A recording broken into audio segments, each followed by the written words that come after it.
En ville, la foule humaine ne peut survivre que si la loi met bon ordre à ses débordements et régule ses besoins. Quand les hommes se concentrent, l'administration naît. Équation vieille comme le premier hameau néolithique. Elle s'illustre dans chaque parc humain. Pour l'ermite, la régence administrative commence lorsqu'on est deux. Elle porte alors le nom de mariage. Les hommes des bois sont très sceptiques à l'égard des projets de villes citoyennes, autogérées, sans prison ni police, où la liberté triomphante régnerait soudain parmi des foules devenues responsables. Ils voient dans ces utopies une antinomie grotesque. La ville est une inscription dans l'espace de la culture, de l'ordre et de leur fille naturelle, la coercition. Seul le recours aux étendues infinies et dépeuplées autorise une anarchie pacifiste dont la viabilité est fondée sur un principe très simple.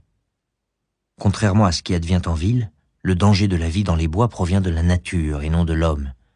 La loi du centre, chargée de réglementer les relations entre les êtres humains, peut donc s'affranchir de pénétrer jusqu'en ces lointains parages. Rêvons un peu. On pourrait imaginer dans nos sociétés occidentales urbaines, comme à Pokojniki ou à Zavarotne, des petits groupes de gens désireux de fuir la marche du siècle. Lassés de ces villes surpeuplées dont la gouvernance implique la promulgation toujours plus abondante de règlements, haïssant l'hydre administrative, excédés par l'impatronisation des nouvelles technologies dans tous les champs de la vie quotidienne, pressentant les chaos sociaux et ethniques liés à l'accroissement des mégapoles, ils décideraient de quitter les zones urbaines pour regagner les bois. Ils recréeraient des villages dans des clairières, ouvertes au milieu des nefs. Ils s'inventeraient une nouvelle vie. Ce mouvement s'apparenterait aux expériences hippies, mais se nourrirait de motifs différents. Les hippies fuyaient un ordre qui les oppressait.